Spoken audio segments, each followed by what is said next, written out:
Falar um pouco sobre minha esposa, ela vai estar aqui amanhã dando uma palavra também. Eu sou casado há 32 anos, tenho 3 filhos só, né?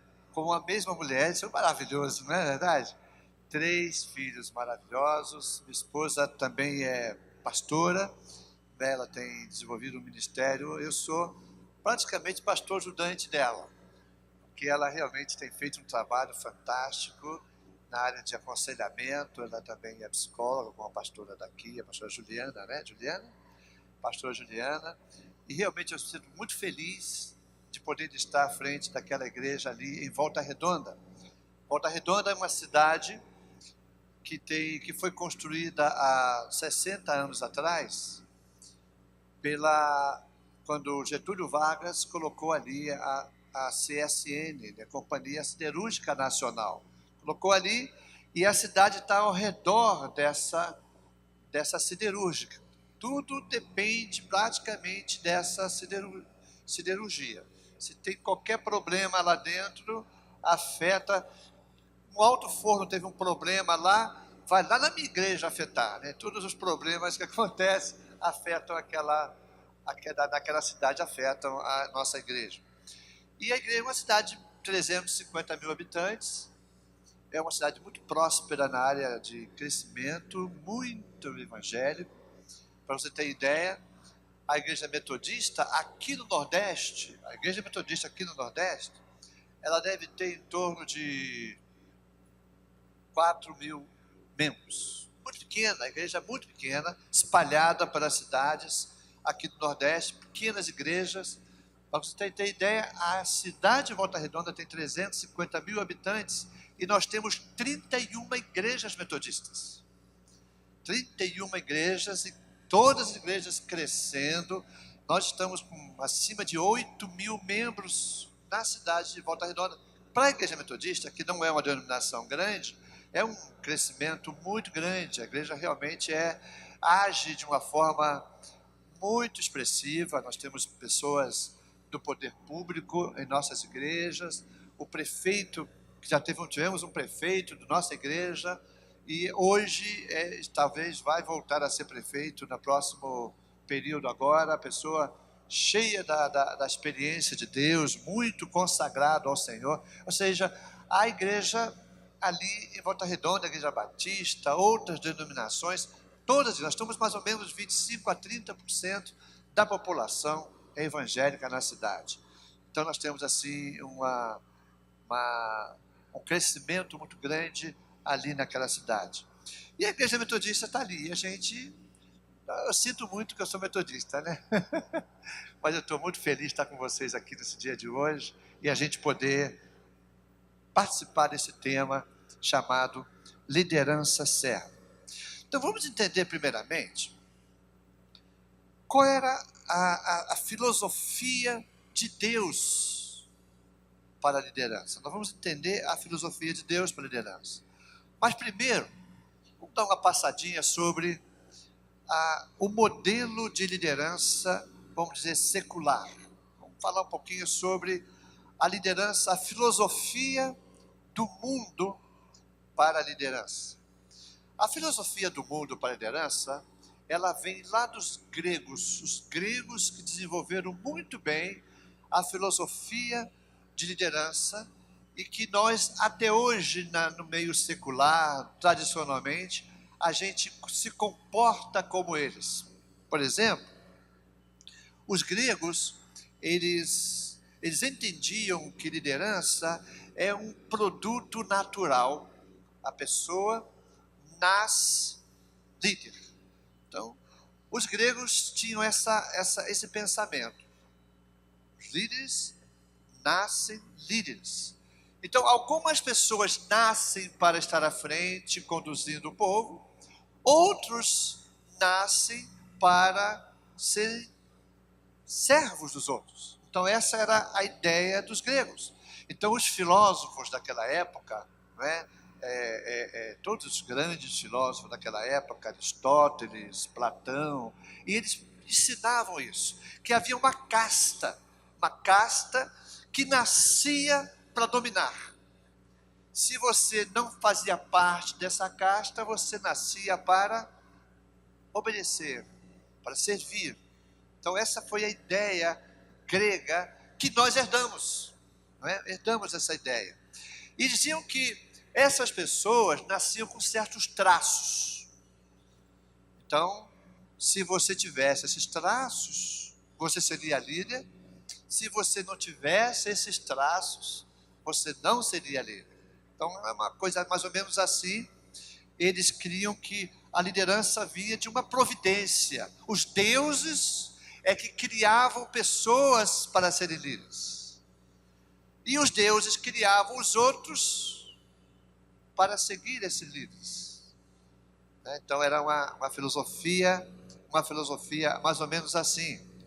Então havia esse pensamento de que algumas pessoas seriam eternamente escravos, servos, porque não sei se você estudou um pouco na história, havia um grande imperador chamado Alexandre, e ele expandiu por toda aquela região, ele criou um grande império, e ele levou essa filosofia para todos os lugares.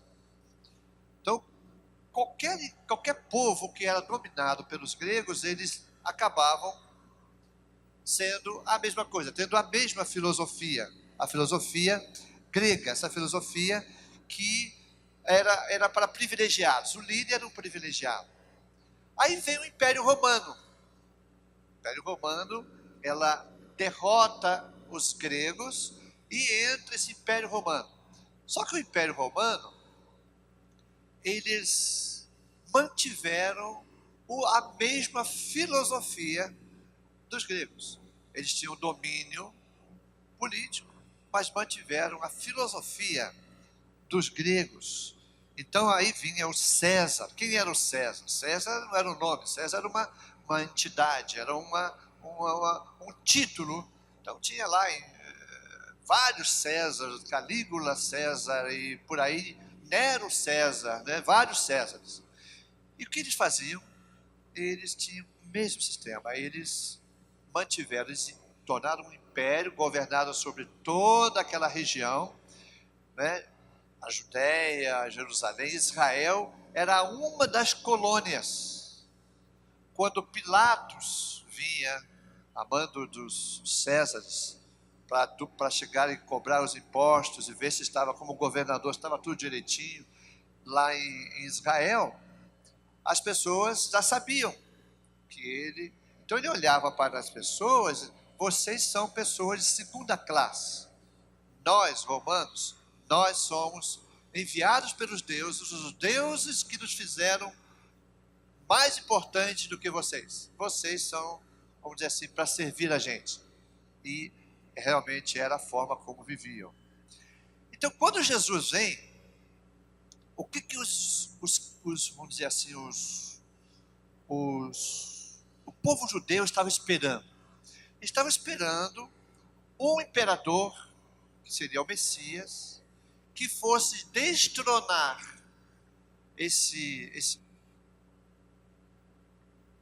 colocar definitivamente o povo de Israel numa condição de superioridade em relação aos demais. Esperavam isso. Esperavam um imperador que fosse fazer de Israel como Davi fez, como outros fizeram, que se tornou um grande império. Esperavam isso.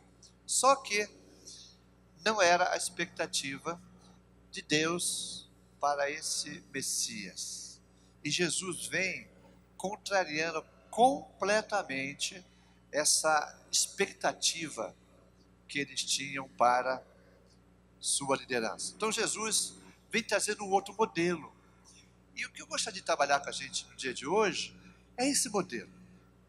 Qual é o modelo de Jesus? Não é o modelo que os gregos trouxeram, porque esse modelo ainda está presente no dia de hoje.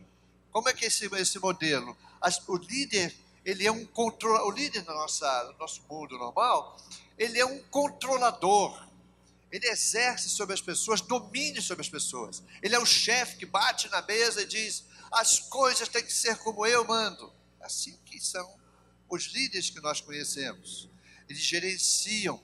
Eles são aquelas pessoas que se sentem superiores a quem está embaixo. Então, se o pastor, ele é um pastor, vamos dizer assim, contaminado com esse sistema grego, como é que ele age? Ele está aqui, ele se sente como muito melhor do que quem está embaixo, quem está como seu liderado.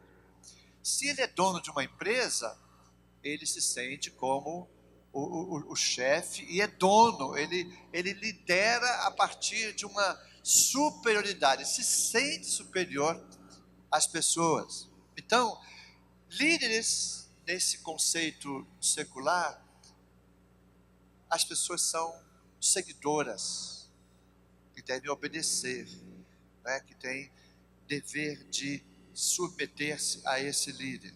Então, liderança, na verdade, é uma liderança de Jesus, é uma liderança que a gente vai estudar no dia de hoje, que é a liderança serva, que é o modelo de Jesus para liderar, contrário completamente a tudo que estavam esperando os seus discípulos. Então, nós vamos trabalhar um pouquinho sobre isso no dia de hoje.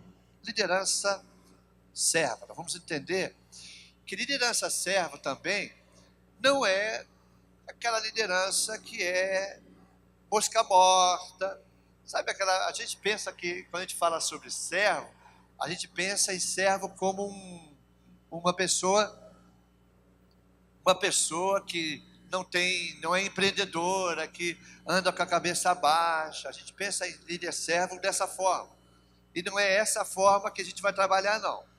Vamos mostrar que muitos líderes, vamos terminar esse seminário da gente falando sobre alguns líderes que nós conhecemos, que têm, vamos dizer assim, se destacado como líderes servos, são tremendamente empreendedores, visionários, missionários, gente que tem força de caráter, não é mosca morta, como muita gente pensa que líder servo é um mosca morta. Então vamos trabalhar um pouquinho. Sua apostila está aí, nós vamos ver para dar uma passada. Em algumas coisas nós vamos ter que pular, porque esse é um seminário que demora mais ou menos de 15, mais ou menos a 20 horas, e nós estamos praticamente com 5 a 6 horas de trabalho, né? Então a gente vai dar passada. Um dos capítulos eu vou estar dedicando para pregar no domingo à noite, que vai ser completando assim nosso seminário. Então vamos lá. Alguns aspectos conceituais de liderança. O que nos torna líderes, então? É o fato de eu ter herdado? É o fato de eu ser melhor porque foram feitos assim? O que me torna líder? Eu queria perguntar para vocês se vocês conhecem esse indivíduo que está aí. Quem era ele? Você conhece esse... Conhece quem é ele? Rei Leão. Qual é o nome dele? Vamos ver se... Qual é o nome dele? Não. Esse é o Mufasa. É o pai, aquele que, né? O grande rei. Mufasa, ele tinha algumas características. O que Mufasa fazia? Mufasa ele alimentava, protegia os leõezinhos. Ele era uma pessoa que tinha todo o controle da situação. As pessoas provia alimentação até para as hienas alimentavam dele, né? Mufasa tinha tudo sob controle. Mas aí vem outro líder, e ele, quem é esse aí? Scar. Como é que era Scar? Como é que era Scar?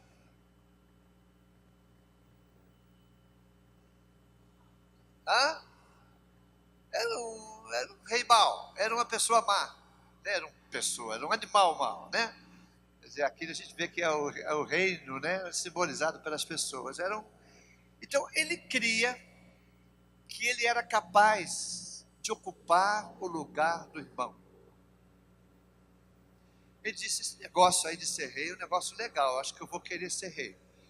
Então ele vai, arma uma arapuca para o seu irmão, se junta com as hienas, e acontece que Mufasa morre, e ele ocupa o lugar.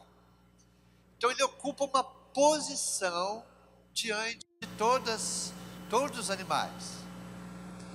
Agora, a posição unicamente não foi suficiente para que ele tivesse o controle, o respeito e o domínio sobre todos os outros animais.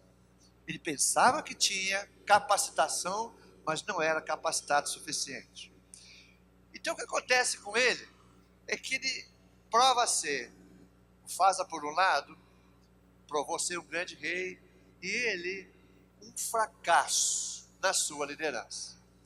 Tem pessoas que pensam que porque colocaram ela, o pastor, ou colocaram ela como líder ou uma posição de liderança, já é suficiente. A posição não faz a gente um líder. O que faz a gente um líder é o que a gente faz pelas pessoas, conquistando as pessoas para que as pessoas possam trabalhar junto com a gente. Então o líder não é aquele que simplesmente tem a posição, mas a posição só não é suficiente. Há uma pesquisa que foi feita, e depois a gente vai estar dando a resposta, é uma pesquisa de diagnóstico, que a gente tem aqui essas características, que são características que nós procuramos em nossos líderes. Todas as características que estão aqui, e muitas mais, nós procuramos nos nossos líderes. A pergunta que eu tenho para você essa manhã é a seguinte: dessas características aqui, quais são as 4 para você mais importantes? Dá uma olhadinha direitinho. A sua apostila tem elas aí. Dessas 4, quais são as mais importantes? Gasta um pouquinho, dá uma olhada na sua apostila e separa aí as 4 mais importantes para você.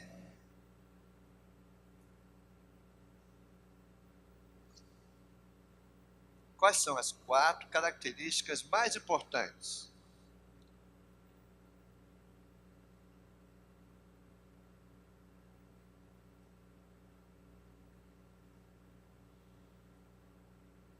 Difícil, não? Mas vamos lá, separa 4 aí que para você, olha, eu não movo um passo se esse meu líder não for assim, não tiver essa característica. Qual é a característica para você das mais importantes? As 4 mais importantes.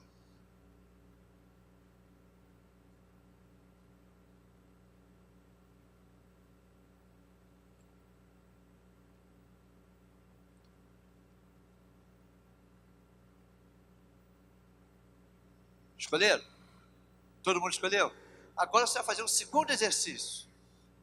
Na sua folha aí atrás, você vai ver que tem um lugarzinho para você colocar aí os 4. Agora você vai colocar em ordem. Qual é a característica que você vê que é mais importante para um líder? A primeira, a segunda, a terceira E a quarta?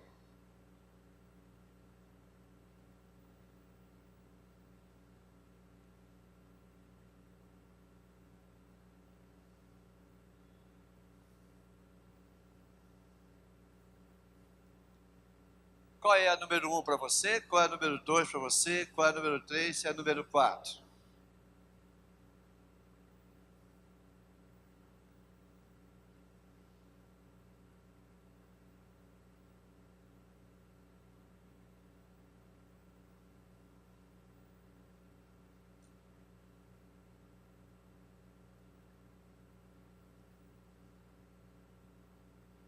Agora vamos fazer o seguinte, junta aí 3 pessoas ou 4 pessoas e comenta com ela. Olha, para mim o mais importante é isso aqui. Vocês vão ver que há uma unidade perfeita. Todos nós concordamos com a mesma coisa. Quer ver?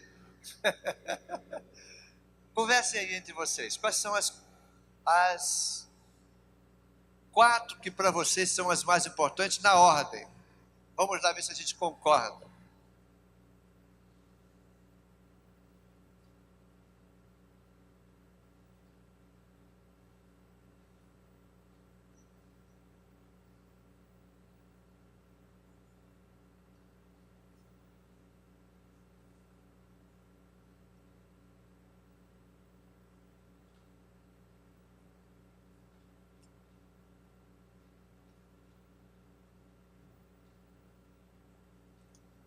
Quais são as 4 mais importantes?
Todo mundo já fez?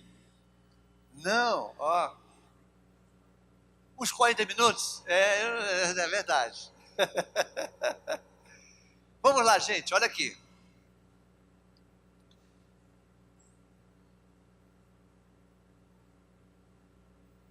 Quando eu estava estudando, eu encontrei uma pesquisa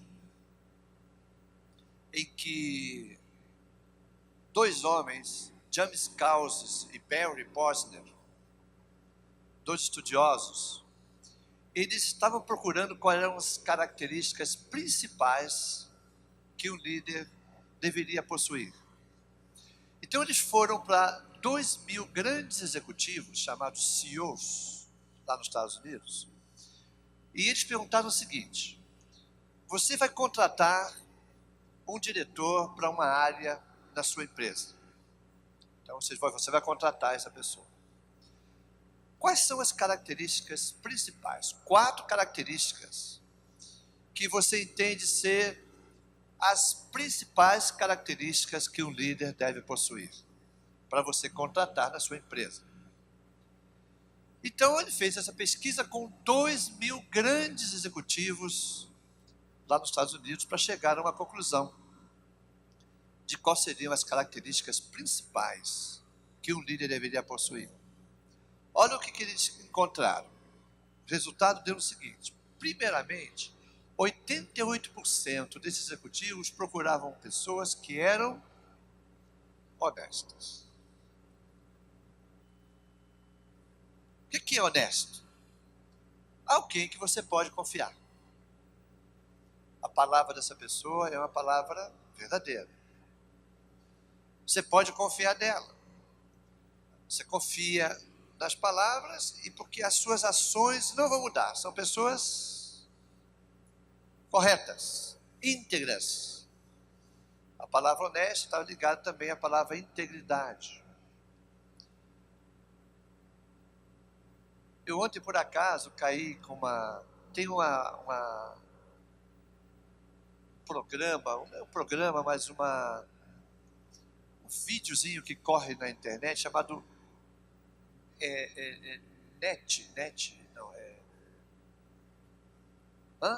não é Netflix, não é Net. Acho que é Net mesmo. São pessoas que dão palestras de 10 minutos, 15 minutos sobre diversos temas. Ficou muito famoso. As pessoas falam, sabe o que é isso? É TED, não é NED não, TED, isso mesmo. Aí eu estou vendo lá, Mônica Lewinsky. Quem foi Mônica Lewinsky? Foi a mulher secretária do presidente Bill Clinton. Lembra disso? Eu estava nos Estados Unidos naquela época, morando lá, estudando, e eu estava numa igreja, da escola dominical, uma irmã conversando, eu ouvi a conversa dela junto com outras irmãs, e ela estava enfurecida. Falava assim com muita raiva. Eu não posso! Meu presidente mentiu! Porque perguntaram ao presidente se ele tinha tido um caso com a Mônica. E ele disse para toda a população, em rede nacional, para toda a população americana, que ele não teve um caso com a Mônica. Passou um tempo, foi apertado, para cá e para lá, acabou que descobriram que ele tinha tido um caso com ela, e ele foi novamente a público e disse, eu tive um caso com a Mônica Lewinsky. E ela estava contando ontem sobre o seu envolvimento com ele, né? E essa velhinha, que muito querida, assim, deve ter uns 80 anos, muito querida, ela disse, eu não posso acreditar, eu não concordo com o meu presidente minta. Ela falou assim, se ele teve caso com outra mulher, isso não é o meu problema, o problema dele com a sua esposa. Mas o meu presidente não pode mentir. Impressionante isso. Como posso eu seguir um presidente que é mentiroso, que é capaz de mentir? Então, honestidade, integridade, é um valor fundamental na vida de um líder.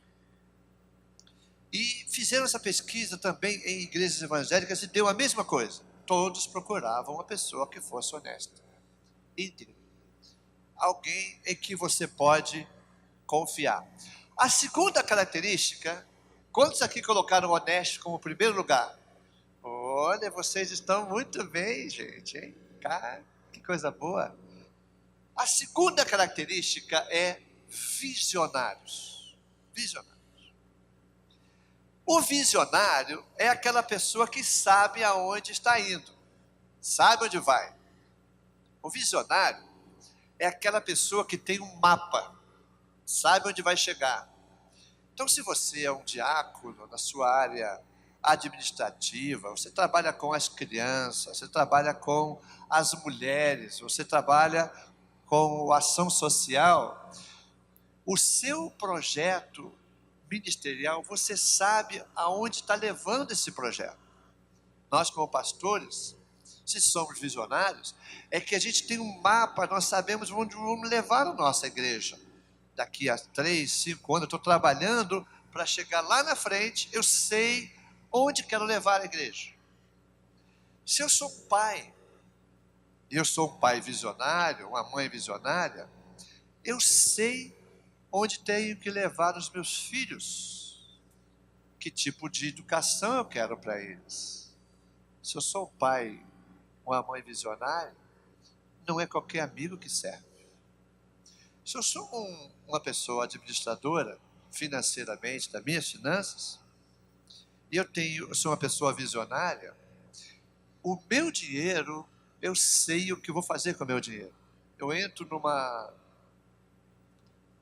shopping, estou passeando lá, eu tenho minhas finanças todas sob controle, e aí eu vejo um sapato que custa R$ 100, mas o preço está lá a R$ 20.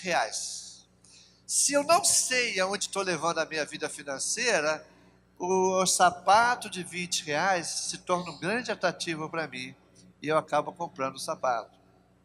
Muita gente é assim. As pessoas, como elas não têm uma visão onde estão indo, qualquer caminho leva a gente lá. É assim, não é?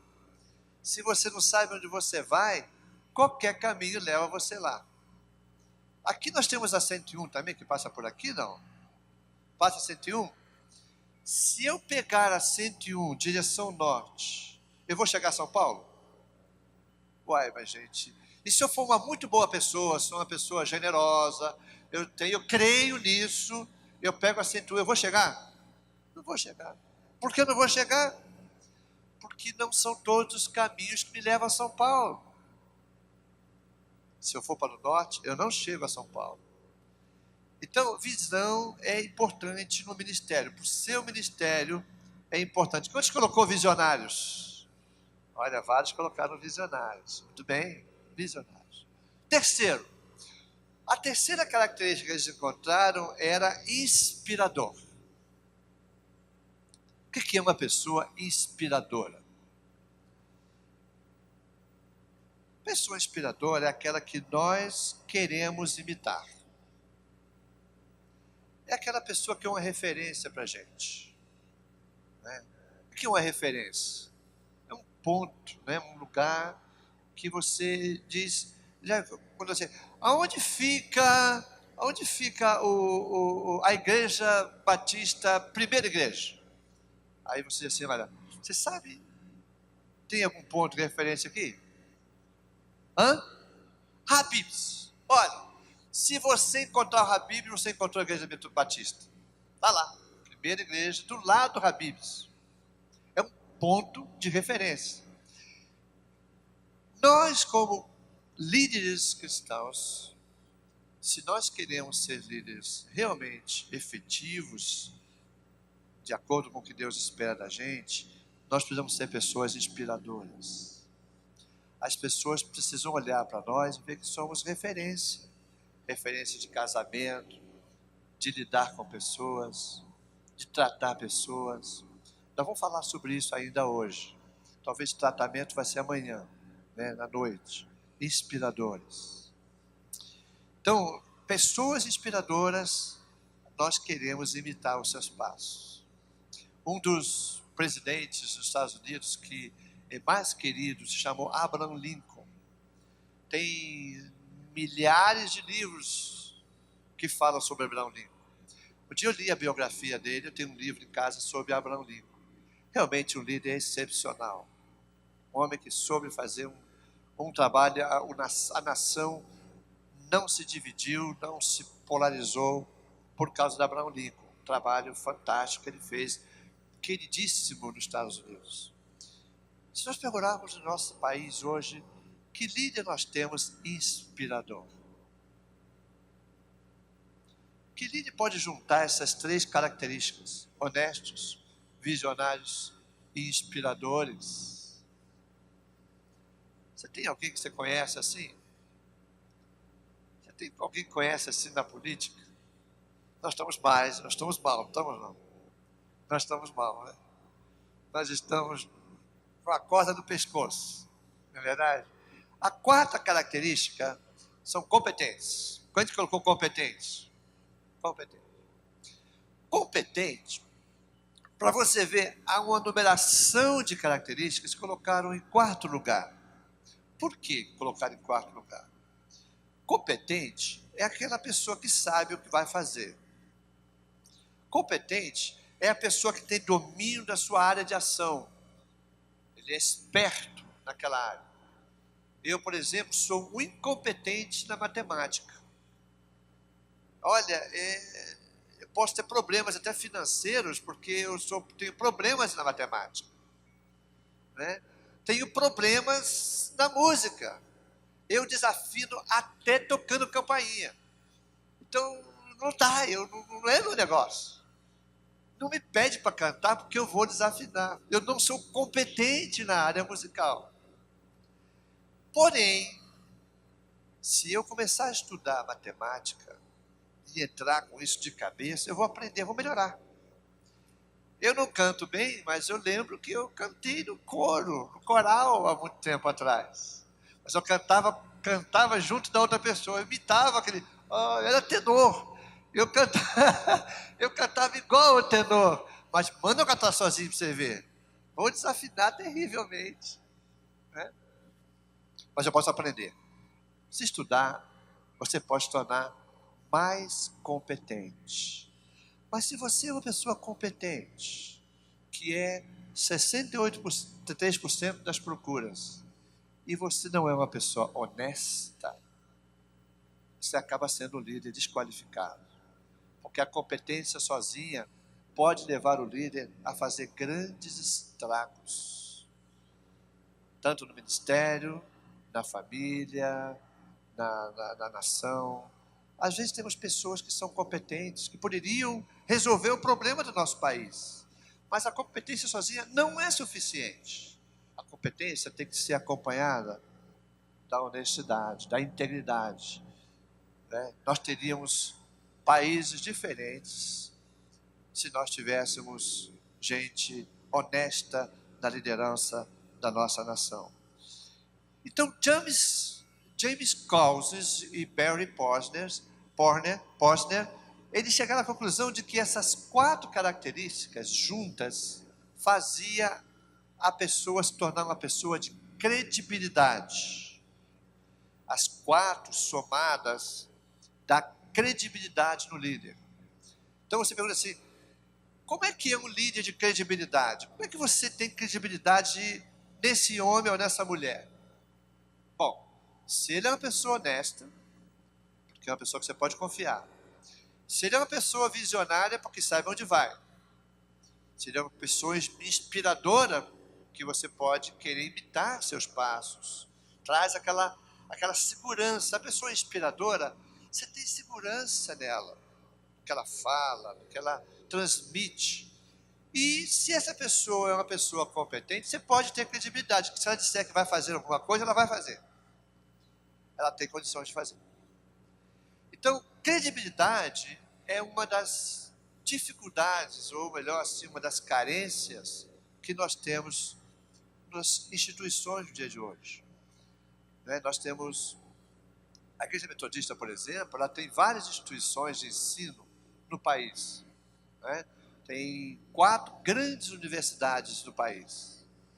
Mas se eu contar para você, você não conta para ninguém, não. Nós estamos com uma dívida sem tamanho. Tem uma das instituições nossas que estão devendo mais de 100 milhões. Eu pergunto para você, por que chegamos a dever 100 milhões? Por causa desses 4 componentes. Colocamos lá pessoa com falta de credibilidade.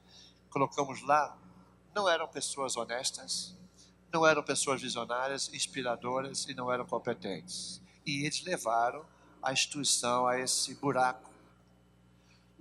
Quem a gente colocou lá, de repente, como diretor da instituição? O amigo do amigo. O amigo que é muito querido meu, vamos colocar lá, e colocou, e com chavos políticos, e coloca pessoas porque são amizade.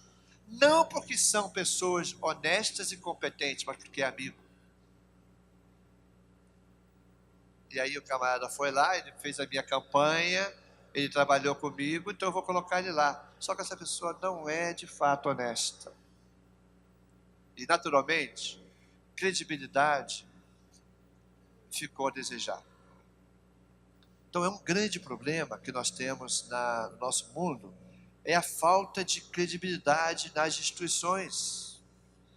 A gente não pode confiar nas pessoas que a gente às vezes está vendo na direção de nosso país. Credibilidade é o problema da liderança hoje. Né? É o problema da liderança hoje.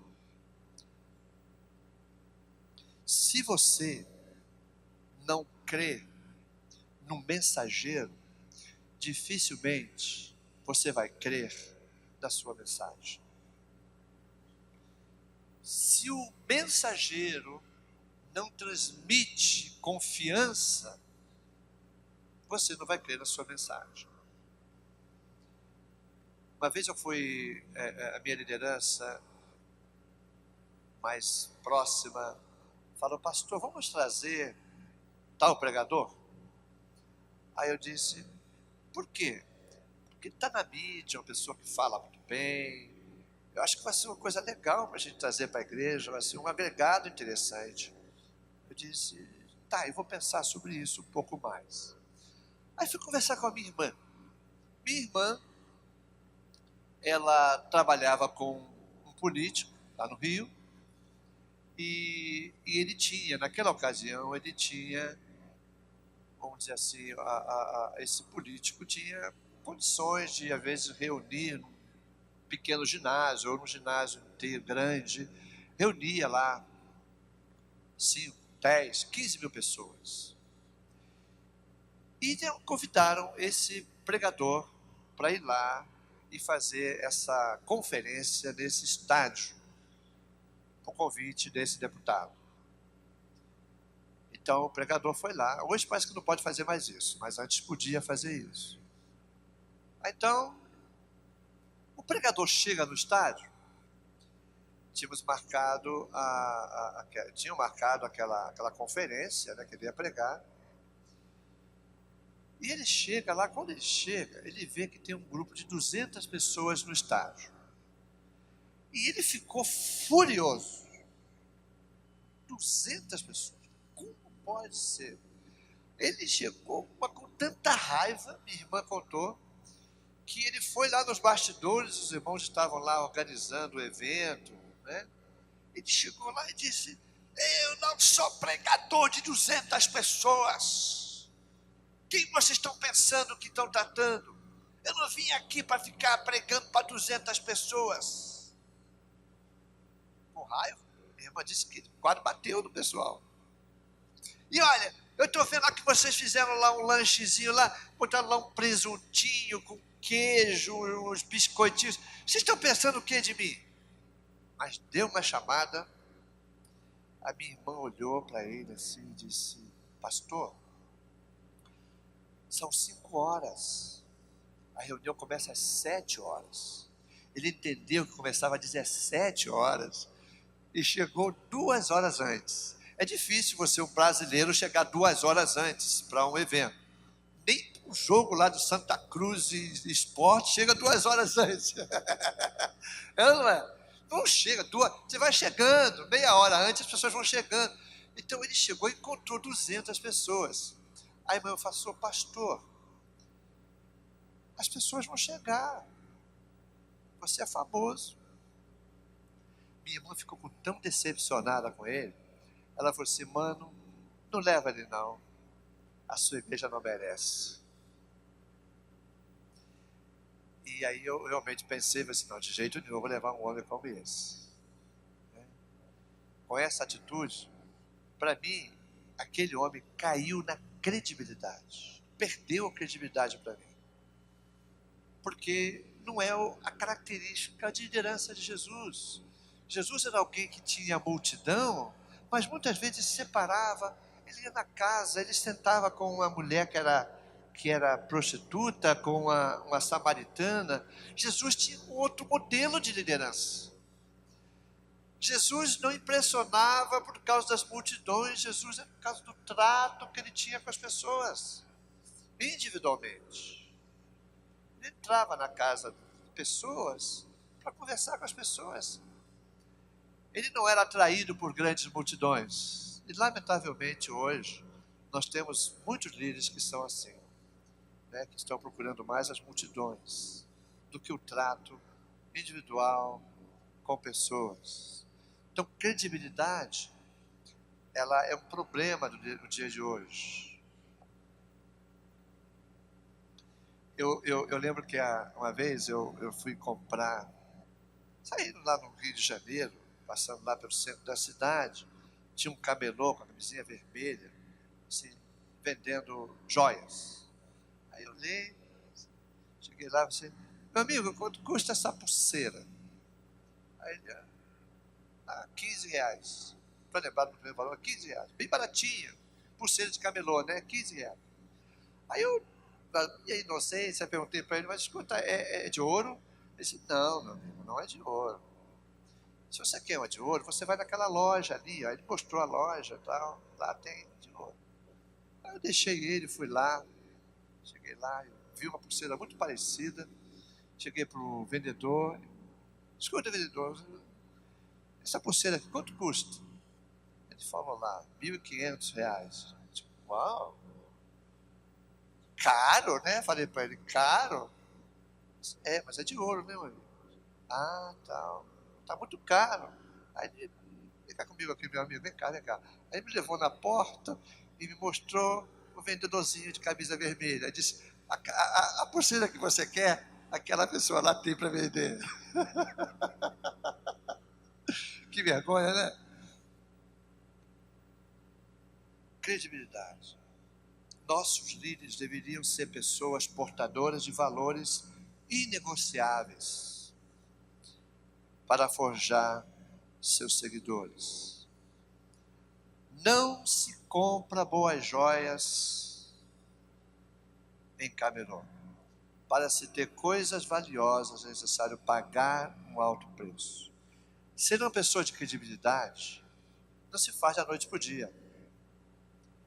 Se gasta tempo, se gasta muito esforço, negação. Para se fazer um homem ou uma mulher de credibilidade, de confiança, de honestidade, se faz com tempo. Não se encontra muito fácil. E além da geral sobre credibilidade, é que se você não crê no mensageiro, você não crê na sua mensagem. Então, liderança. Há um homem um estudioso chamado Bill Perkins, ele diz que líderes não são como a instabilidade do tempo que muda de direção a cada mudança de vento social.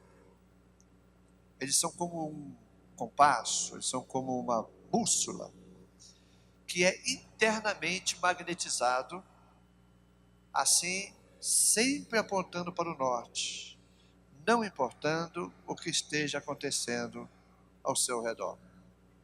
Então, o líder não é alguém que está inconstante. Hoje está bem, amanhã não está. Hoje ele trata a pessoa bem, amanhã trata mal. Hoje está vivendo uma circunstância difícil, ele repudia pessoas, ele fala alto, ele se ira com facilidade, né? Ele é uma pessoa que sempre está apontando para o norte, não importando as circunstâncias ao redor, né? Ele tem uma certeza e ele sabe que depende de muitos fatores para conduzir o seu rebanho. Líder, segundo Napoleão Bonaparte, é um vendedor de esperança. Você vai ver se você tem qualificações de líder, é se você é uma pessoa que sempre está vendendo esperança. Você sempre está dizendo, eu vejo possibilidades. As coisas vão mudar. Pode crer, eu creio em você. Vamos falar um pouquinho mais sobre isso mais tarde. Então agora vamos introduzir um pouco sobre liderança serva. Já falei que liderança serva não é uma mosca morta que não tem força de caráter, não é uma pessoa empreendedora, né? Liderança serva é tudo isso e nós vamos ver algumas pessoas que são assim. Tem uma definição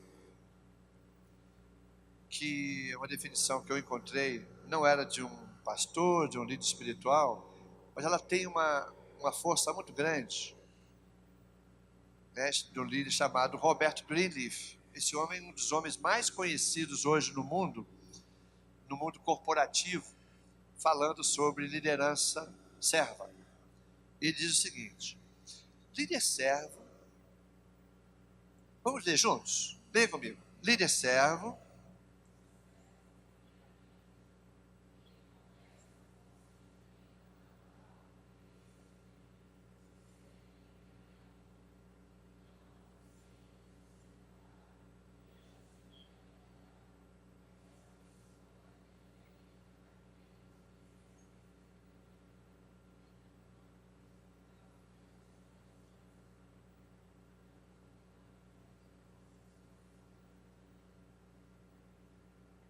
Alguém falou assim para mim: pastor, ao invés de ser líder servo, não melhor se falar servo líder? Faz sentido. O líder servo é aquela pessoa que, primeiramente, o coração dela, ela quer servir. Ela não quer liderar, ela quer servir.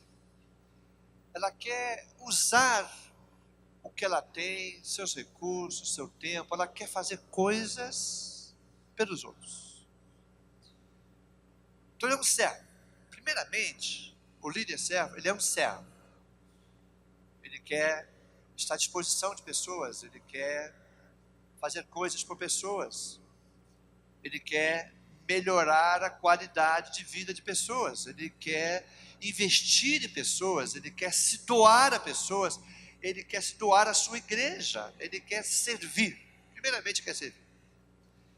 Então, depois desse desejo íntimo de querer servir, primeiramente, ele vai querer liderar. Ele vai usar a sua habilidade de liderança para servir. Essa pessoa é diferente, diz o Roberto Believe, é diferente daquela pessoa que quer ser líder primeiramente. Talvez pela aspiração ao poder ou para adquirir possessões materiais. Então a sua motivação primeiro é servir. Uma irmã da igreja de que eu sou pastor, muitos anos atrás, ela acabou saindo da igreja, mas por razões diferentes, ela chegou para mim e disse: pastor, eu estou fazendo uma campanha, eu quero ser vereadora. Eu disse: ok, eu tenho um grande projeto com crianças. Eu quero fazer, ele mostrou um projeto bonito, um projeto para crianças na cidade. Então eu virei para a irmã e falei assim: irmã, o que você já vem fazendo com crianças? Ela falou: não, eu vou fazer um projeto para crianças. Eu disse: mas você não tem feito nada por crianças. Por que você acha que eu vou acreditar que você vai fazer alguma coisa por crianças? Não será, confrontei ela, não será que você está procurando unicamente um lugar de vereadora, porque aquilo vai te dar uma vantagem muito importante? Porque, primeiramente, você não faz trabalho com crianças. Por que você não demonstra para a igreja que você é uma pessoa apaixonada por crianças e que você resolve os problemas da criança da comunidade? Por que você não faz um projeto inicialmente com poucos recursos?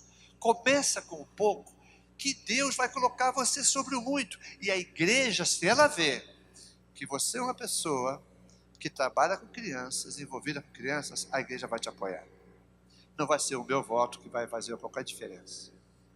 Enquanto você não estiver fazendo nada com crianças, eu falei para ela, você não vai contar comigo porque eu não creio que você vai fazer alguma coisa com crianças. Ela ficou chateada comigo. Falou com os irmãos: pastor não me apoiou, não me apoia. Eu falei assim: não, pastor te apoia, mas você primeiramente precisa fazer para conquistar o coração do seu pastor. Essa irmã participava da liderança da igreja. Aí, ela era uma pessoa que tinha umas atitudes que eu não gostava. Ela, geralmente, quando havia alguma discussão na liderança, nossa, lá nós chamamos clã, aqui se chama apoio, diaconia, os diáconos, né? Na igreja batista chama os diáconos. Então, ela tinha uma atitude que nos deixava muito chateados.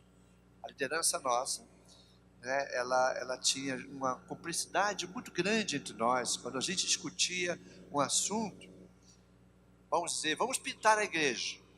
Aí a liderança dizia assim, vamos pintar de cinza. A gente resolvia entre nós a melhor coisa, vamos pintar de cinza. Essa irmã dizia assim, por que a gente não vai pintar de verde? Aí, de repente, não caía no agrado de todos, e a gente decidia que ia pintar de cinza. Aí ela ia na igreja com os irmãos e dizia, e eu estava lá, eu falei que ia pintar de verde, e eu não concordei com eles, e ela trazia uma certa desestabilidade na liderança, que parecia que a liderança estava confusa. E a gente entendia que quando uma opinião não era, vamos dizer assim, democrático, né? Nós não concordávamos, todos nós, a partir daquele momento, nós íamos seguir aquela que vencia, ou aquela que tinha a maioria do grupo. E ela não fazia isso. Isso eu dei exemplo, por exemplo, da pintura, mas são outras coisas que ela falava, como o uso dos recursos da igreja, a compra de alguma situação, com alguma propriedade, alguma coisa que a gente precisava comprar, ou vender, ou desfazer. Ela, quando ela estava em desacordo, e a gente não estava em desacordo juntamente com ela, ela ia na igreja, espalhava e criava uma situação. Aí a gente estava chateado com isso, e eu não queria, de uma forma autoritária, tirar essa irmã. E eu orava, dizia, como é que eu vou resolver esse problema? Porque ela está criando desunião no grupo. O que ela faz não gera nada saudável. Aí eu tive uma ideia, eu vou desculpar, talvez vocês não vão concordar com a ideia que eu tive, mas uma ideia que eu acredito que foi boa. Eu peguei o ministério dela, vamos supor, o ministério dela era o ministério de eventos, ela fazia eventos na igreja. Então eu coloquei o ministério dela de eventos debaixo do ministério de administração. Eu queria saber se ela estava fazendo um trabalho para servir ou ela estava aspirando poder. Eu queria saber se o coração dela. Então eu coloquei o ministério dela debaixo do ministério de administração. Aí ela chegou e disse para mim, pastor, agora que o meu ministério vai estar debaixo do ministério de administração, então não vou fazer parte mais da clã, né, vamos dizer, do corpo diaconal, porque só participam da clã, ou da coordenação. A clã significa coordenação local de ação missionária, chama clã. São os líderes dos ministérios, né? Conselho administrativo, perfeito. Aí ela dizia, eu não vou mais fazer parte do conselho administrativo, né? Aí eu falei assim, é mesmo, irmã? Agora você não precisa mais fazer parte. Aí ela saiu e a gente disse, respirou, disse, foi um alívio, porque ela trazia muitos problemas, né? Foi um alívio. Sabe o que ela faz?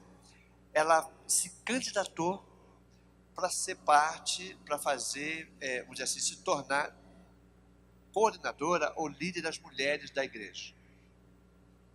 Tem a eleição para quem seria a coordenadora, ela se candidatou para ser coordenadora das mulheres. Aí ela nunca tinha trabalhado com as mulheres da igreja e agora ela se candidata para ser coordenadora. Aí eu reuni a liderança, disse, pastor, ela vai voltar para cá. Ela vai ganhar porque ela é política, ela vai se envolver, vai dizer que vai fazer na igreja muitas coisas pelas mulheres, ela vai ganhar. Aí a gente, novamente, Senhor, como é que a gente vai resolver esse problema?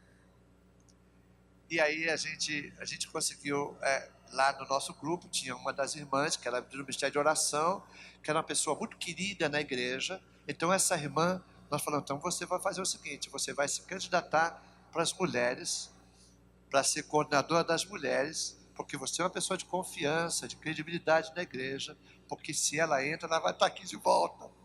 Aí essa irmã entrou, se candidatou, e ela não ganhou na eleição. Sabe o que ela fez? Foi embora da igreja. O que ela queria não era servir. O que ela queria era aspiração ao poder. O que ela queria era estar no controle na igreja. ocupar um lugar de posição na igreja. Não era uma atitude de querer servir ao Senhor, servir a igreja. E ela mostrou isso de uma forma muito clara, né? Então, o líder servo é alguém que quer servir independente da posição. Aqui não acontece isso, mas lá acontece algumas vezes, de que se você tira uma pessoa de uma posição em que ela está, ela se torna o pior inimigo daquele ministério. Ela vai fazer, vai boicotar, ela vai falar mal, ela vai encontrar erros, ela vai começar a dizer que aquilo não funciona, porque ela gostaria de estar lá, na liderança. Sua motivação não era servir, mas a motivação é estar como líder por causa das vantagens que o poder dá ou para adquirir possessões materiais. A liderança serva tem algumas características. Por exemplo, líder servo geralmente é alguém que ouve. Líder servo é caracterizado como alguém que ouve, né? Responda essa pergunta para você mesmo. Quantos líderes temos aqui? Levanta a mão. Líderes, quantos líderes temos aqui? Olha, responda para você mesmo. As pessoas creem que você quer ouvir suas ideias e vai valorizá-las? As pessoas lá do seu ministério, jovens, louvor, criança, as pessoas creem que você quer ouvir o que elas têm para dizer, suas ideias, e você vai valorizar elas? Isso é uma primeira característica. A segunda característica é a empatia. As pessoas creem que você entende o que está passando nas suas vidas e como isso as afeta? Liderança serva está relacionado a essa habilidade empática, de querer entrar, pisar, andar nos seus sapatos, sentir o que a pessoa sente a partir do que ela está sentindo. É você quando ouve alguém está falando de uma situação, teve um grupo de uns 4 ou 5 líderes de uma igreja que veio conversar comigo, porque eu, além de ser pastor, eu sou superintendente da igreja, lá em Volta Redonda. Então, tem 31 pastores que estão debaixo da minha liderança. Então, eu tenho que cuidar das igrejas e cuidar dos pastores. Tenho que fazer esse balanço. Então, quando a igreja tem algum problema, a liderança vem conversar comigo para poder ou querer tirar o pastor, porque às vezes querem tirar o pastor, ou vem para reclamar do pastor, porque às vezes o pastor não ouve. Então, chegou uma liderança para mim, disse: pastor, a gente não tem confiança de falar para o pastor o que a gente está passando, porque ele pega aquela mensagem e sai pregando sobre ela no domingo à noite na igreja. Nós não confiamos nele. Ele está só ouvindo, mas ele não faz diferença para ele. Ele está conversando comigo, a gente está conversando com ele sobre um problema, e ele está lá olhando o telefone, não dá atenção para nós, e a gente quer que uma pessoa escute nossos problemas, que atenda a gente, né? Então, as pessoas que estão debaixo de sua liderança, quando chegarem para você para contar alguma coisa, dê 100% de atenção para elas. O líder servo é alguém assim, alguém que sabe como que isso afeta, então ele sente a dor juntamente com a pessoa, é empática. As pessoas, outras pessoas veem a você quando estão vazias e com poucas opções, especialmente quando algo traumático acontece na sua vida. O que as pessoas procuram você? Isso são alguns sinais de liderança serva. Se você não tem isso, não se sinta mal. Significa que você precisa melhorar um pouco. Nenhum servo, nenhum líder servo, ele é uma obra terminada. Ele é uma obra em construção. Todos nós que estamos aqui somos, de certa forma, líderes servos. Mas temos que ser construído, melhorar aspectos em nossa vida. Outros veem que você tem um forte senso de clareza para onde você está indo. Será que o líder lá do seu ministério está sabendo do seu departamento? Aqui chama departamento? Ministério também? Lá do seu ministério, as pessoas sabem que você tem uma direção. Outras pessoas seguem você porque querem ou porque devem. Olha que interessante isso. Você, quando pede alguém para fazer, você manda a pessoa fazer ou você tem um pedido, você trabalha? Quando algumas coisas você quer que aconteçam, você manda ou você persuade, ou você trata as pessoas com carinho para conquistar o coração daquelas pessoas. Aqui está uma fase muito aqui, ó, persuasão gentil, né? Está afundando o cara na cabeça, assim, né? Outros confiam na sua habilidade de antecipar resultados, de decisões e suas consequências. Ou seja, quando alguém conta alguma coisa para você, você é alguém que tem uma palavra, já prevendo, porque você está orando, prevendo de que alguma coisa pode acontecer. Teve uma jovem que chegou para a gente um dia, eu raramente faço isso, mas ela veio dizendo, apresentando um namorado para nós. Aí eu ouvi, apresentou para mim, eu falei, depois eu me reuni com ela, disse, filha, esse rapaz não é para você. Eu nunca faço isso, esse rapaz não é para você. Você fala, como, pastor, não é para mim? Esse rapaz não é para você. Você é uma menina do altar, uma jovem talentosa, abençoada, cheia de Deus. Esse rapaz, primeiro, ele não é trabalhador. Esse rapaz tem problemas com bebida. Esse rapaz já foi até conhecido como alguém que mexeu com drogas. Esse rapaz vai fazer você infeliz, minha filha. Espera, primeiramente, que ele se converta, que ele tenha sinais de sua conversão, que mude sua vida. Então, você começa a conversar com ele e procura a vontade de Deus para ver se ele vai ser o homem para você. Porque desse jeito, agora, eu vou dizer para você, esse homem vai fazer você infeliz. Pastor, mas eu gosto dele e tal. Eu falei assim, eu sei que você gosta dele, senão você não traria ele para cá. Não me apresentaria a ele. Mas a questão não é se você gosta dele. A questão é se esse homem, você pode ser capaz de ver que esse homem é um homem trabalhador, um homem de Deus, um homem que vai fazer você feliz. E nós estamos vendo que ele não vai fazer você feliz. Ah, não sei o que, eu gosto dele, vou me casar com ele. Tudo bem, você é livre, casa-se com ele. E casou com ele. Eu estava nos Estados Unidos, tinha feito uma viagem, e a Miriam, minha esposa, estava na igreja. Minha esposa fez o casamento dele, conta, falou assim, vou fazer o casamento de você. E ela falou para ele, você não é o homem que eu gostaria para essa menina. Mas, como é a decisão dela, vou casar vocês. 6 meses depois, esse homem foi preso, metido com drogas, ficou um ano lá na prisão, metido com drogas, com bebida. Resultado, deu-se em separação.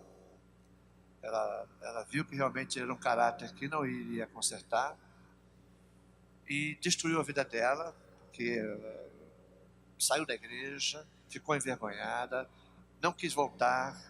Tentei trazê-la de volta, tentando recuperar ela, mas ela não quis, né? A gente, com muito amor, com muito trato, a gente sabia que as consequências não seriam boas, né? E assim também a gente fala com pessoas que às vezes a forma como lidam com os recursos, com coisas da sua vida familiar, cuidado, né? Nosso coração, como líderes servos que somos todos nós, precisamos pedir a Deus que Deus nos dê uma certa dose de discernimento das situações que nos envolvem. Líder servo é alguém que pede a Deus discernimento para tomar decisões que não tragam prejuízo nem para as pessoas e nem para as coisas que estão envolvidas. Mordomia, vou falar depois de mordomia mais tarde. Promove crescimento. O líder servo é alguém que promove crescimento. Ou seja, as pessoas veem que você tem um compromisso com elas pelo desenvolvimento delas. Não é só importante o que as pessoas estão fazendo, é o que você está fazendo pelas pessoas. O líder servo é alguém que está preocupado em desenvolver quem está debaixo da sua liderança. Ele quer investir tempo para que as pessoas que trabalham com ele sejam melhores, mais nobres, que suas vidas sejam vidas melhores. Não é o serviço que a pessoa faz por mim, no meu ministério, que eu tenho coordenação, não é o que as pessoas vão fazer, mas eu estou preocupado com as pessoas, especialmente, individualmente. O líder servo não é uma pessoa que está preocupada com as tarefas em primeiro lugar. Sua preocupação principal são as pessoas que estão debaixo de sua liderança. Faz sentido isso ou não? Amém? Então, esse líder, ele tem basicamente preocupações com 6 áreas no crescimento da pessoa. Será que a pessoa que faz parte lá do meu ministério, das crianças, que trabalham com as crianças comigo lá no ministério, será que as pessoas estão crescendo na sua vida devocional, espiritual? Será que tem um crescimento emocional, familiar nela? Será que esse irmão que trabalha comigo, a sua vida financeira está crescendo? Ela é uma mordoma melhor? Será que ela tem crescimento no seu aspecto físico, sua autoestima? Será que tem crescimento na sua vida social? Geralmente eu falo com os meus líderes da minha clã, né, do meu corpo administrativo, né, nosso corpo diácono já da igreja. Eu pergunto para eles, quais são os seus amigos? Você tem momento que você sai para comer uma pipoca? Se reúne com os amigos para conversar, estar juntos? Você tem uma vida social onde você tem momentos de alegria, de brincar, de rir, né? Você come um churrasco com pessoas para estar juntos, só para estar juntos. É importante isso, né? A gente precisa ter esses momentos. Então eu trabalho, eu ensino isso, que é uma área necessária desenvolver relações sociais. Uma das coisas que às vezes a gente percebe nos casamentos, festas, aniversário, os evangélicos geralmente ficam num grupinho, 5 ou 6, conversando sozinhos ali. Aqui não acontece isso não, só lá acontece isso. Ficam sozinhos. As pessoas que não são crentes estão por lá, conversando, bebendo, fazendo coisa, e a gente cria um grupinho nosso, aqui, e a gente não se mistura. Nós não conversamos com as pessoas, nós não temos interesse por elas.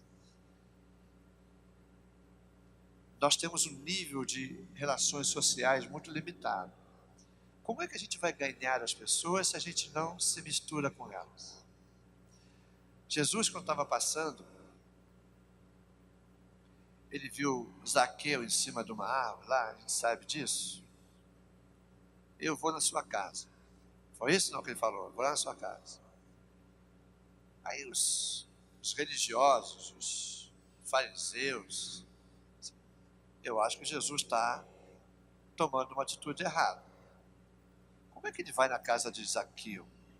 Zaqueu tem má companhia. Zaqueu está cheio de gente lá que os caras são da pesada. Ele é um pecador, ele é um publicano, ele faz muita coisa errada, ele cobra impostos e rouba o povo. Diz que o publicano é um dos mais odiados. Jesus está errado, Jesus não pode ir lá. Só que Jesus vai na casa de Zaqueu. Senta com Zaqueu. Com a sua família, seus amigos, estão todos lá. Em outro momento, Jesus vai na casa de um outro publicano. E lá tinha um sacerdote, desses religiosos. E começa a questionar Jesus. E vem uma mulher, você lembra dessa história? Jesus chega uma mulher adulta, que tinha sido adúltera, começa a chorar, né? Derrama seu choro, pega um perfume, derrama sobre os pés de Jesus, e ela chorando ali. Os caras que estavam lá presentes disseram: esse Jesus aí, olha, ele devia saber quem é essa mulher. Jesus se sociabilizava, Jesus tinha convívio com as pessoas, todo tipo de pessoa, porque ele queria impactar, ele queria que sua vida servisse de alguma maneira para ajudar essas pessoas a sair do estado em que estavam. Então você não vai se misturar numa festa com alguém que está bebendo porque você quer beber, mas você quer ganhar essa pessoa para Jesus, você quer fazer alguma diferença na sua vida. Uma vez eu estava passando, né, tinha o esposo de uma irmã da igreja no botequim, tomando cerveja lá com os colegas. Aí ele me viu: ei, meu pastor! Eu digo: oh, meu querido! Aí eu vou lá, chego lá, fico perto dele lá, todo mundo bebendo cerveja. Meu pastor, como é que o senhor está? Eu estou bem, graças a Deus. E o senhor, como é que está? Ei, por favor, meu, manda uma aqui para mim. Aí o cara disse: você é uma cerveja? Eu disse: não, traz um Guaraná para mim. Vem cá, manda um Guaraná aqui. Aí eu bebi o Guaraná e fiquei lá conversando com ele. Seus amigos, naquele momento que estavam falando muitas palavras feias, a presença da gente, se nós temos firmeza nas nossas convicções, nossa presença muda o ambiente. Estava lá falando palavrões, eu olho e digo: escuta, como é que você está? E aí, como é que está o seu trabalho? E eu começo a tratar ele. E pergunto: me apresente o seu amigo, quem é o seu amigo? Eu mudo a história que está acontecendo ali e começo a conversar com as pessoas. Daqui a pouco eu estou falando sobre o Flamengo, o melhor time do Brasil, essas coisas assim. Mas eu estou me sociabilizando com eles. Não vou falar da mesma forma que eles, não vou estar falando palavrão, rindo das piadas, mas eu estou ali, ganhando eles.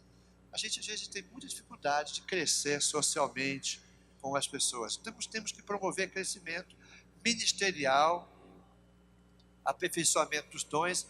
Então nós, como líderes, cada um de nós que tem um ministério na liderança, nós temos que nos preocupar com essas áreas na vida das pessoas. Um líder servo, ele está continuamente procurando saber se ele está de alguma forma ajudando os seus liderados a crescer nessas áreas. Por último, o líder servo, ele é alguém que constrói comunidade. O que significa construir comunidade? É alguém que promove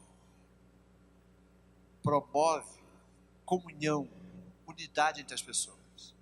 Ele não é um provocador de divisões, ele é alguém que constrói comunidade. Ou seja, aonde que ele vai, sempre está procurando ser esse equilíbrio entre partes que divergem.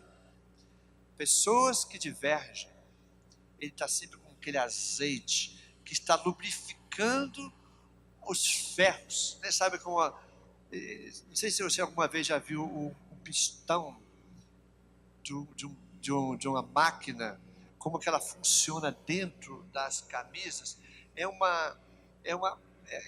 milimétrico, é tão fina a separação entre o pistão e a camisa lá, como se chama, o cilindro.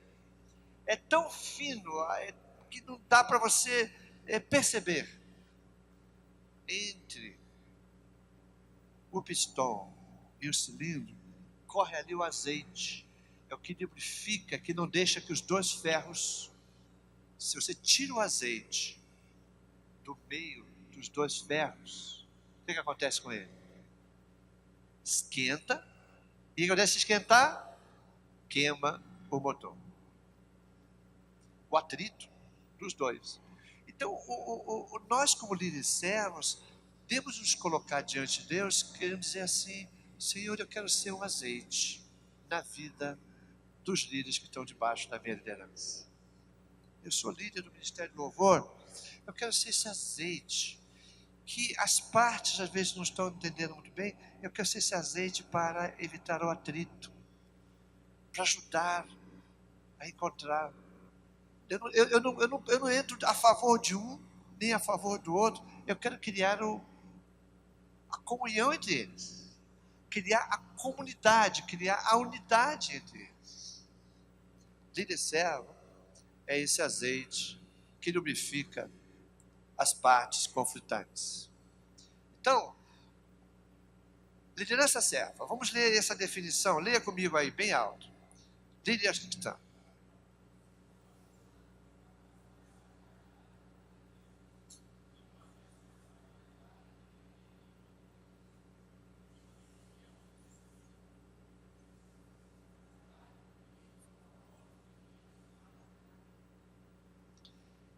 Então, Robert Clinton, da Universidade de Fuller, lá nos Estados Unidos, ele escreveu essa definição, eu achei muito interessante, muito completa. É uma pessoa com uma capacidade dada por Deus, ou seja, é algo que Deus coloca na gente. Vem de Deus. Essa pessoa, ela não somente tem capacidade por Deus, mas ela tem responsabilidade requerida por Deus. Essa pessoa vai influenciar um específico grupo de pessoas para cumprir os propósitos de Deus para o grupo. Nós vamos falar sobre influência na parte da tarde, e a gente vai entender um pouquinho mais sobre isso. A base da liderança serva cristã é o reino de Deus. É liderar para o reino de Deus. Tem um texto que se encontra em Mateus capítulo 20, versículo 20. Eu queria pedir que alguém pudesse ler para a gente. Mateus 20, 20.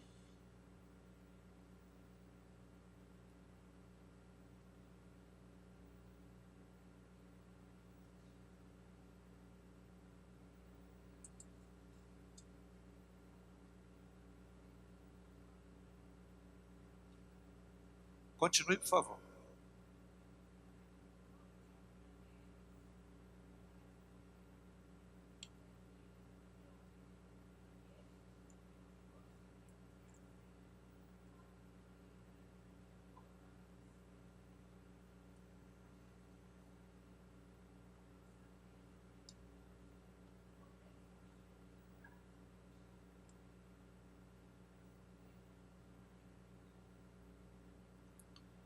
Muito bem, vamos ver essa história.